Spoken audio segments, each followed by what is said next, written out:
தவையை ஆமாறிவார், என் தவையை நீராக்குவார், திருப்தியாக அறிவார் என் தவையை. கர்த்தருக்குள் அன்பானவர்களே, அனுதினமும் கிறிஸ்துவுடன் தியான வேளைக்கு உங்களை அன்புடன் அழைக்கிறோம். இன்றைய தியானத்திற்கான வேத வாசிப்பு 2 ராஜாக்கள் 17ஆம் அதிகாரம் வசனங்கள் 1 முதல் 20 வரை. தியானத்திற்கான தலைப்பு அந்நிய தேவர்களுக்கு பயந்து. கர்த்தருக்கு கோபம் உண்டாக்க அவர் பார்வைக்கு பொல்லாப்பானதை செய்கிறதற்கு தங்களை விற்று போட்டார்கள். 2 ராஜாக்கள் 17:17.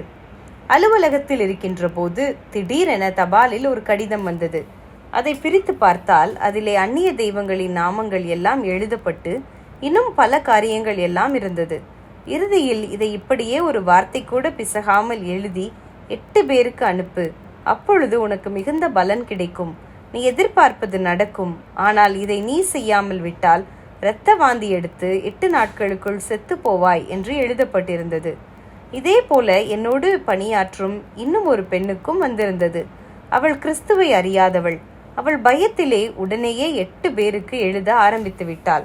நானோ அதை கிழித்து குப்பை தொட்டியில் போட்டேன். இதை பார்த்த அந்த பெண், என்ன இப்படி செய்கிறீர்கள்?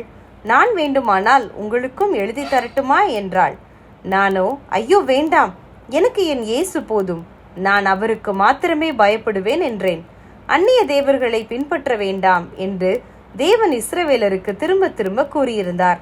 பிற தெய்வ வழிபாடுகளை அனுஷ்டிக்க வேண்டாம், அவர்களை பின்பற்றி சோரம் போக வேண்டாம் என்று மறுபடியும் எச்சரித்திருந்தார். ஆனால் இந்த அதிகாரம் முழுவதுமே இஸ்ரவேலர் தேவனை கோபமூட்டிய காரியங்களே எழுதப்பட்டுள்ளது. அந்நிய ஜாதிகளோடு சேரும்போது அவர்களின் வழிபாடுகளை கண்டு தேவனுக்கு பயப்படுவதை விடுத்து அந்நிய தேவர்களுக்கு பயப்படத் தொடங்கினார்கள் இஸ்ரவேலர். அதனால் தேவனின் கட்டளையை மீறினார்கள். அவர்களை வழிநடத்திய ராஜாக்களும் இதற்கு உடந்தையாக இருந்ததையும் காண்கிறோம். இன்று ஆண்டவரின் பிள்ளைகள் என்று சொல்லுகிற நாமும் கூட சில வேளைகளில் நாட்களை காலங்களை கண்டு பயப்படுகிறோம்.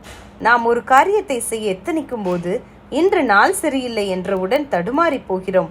அப்படியானால் நாம் அந்த நாளை ஜெபித்து தொடங்கவில்லையா? இந்த நாளை கர்த்தர் படைத்தார், இது நல்லது என்று கண்டார் என்பதில் நமக்கு நம்பிக்கை இல்லையா? என் காலங்கள் உமது கரத்தில் இருக்கிறது, என் சத்துருக்களின் கைக்கும் என்னை துன்பப்படுத்துகிறவர்களின் கைக்கும் என்னை தப்புவியும்.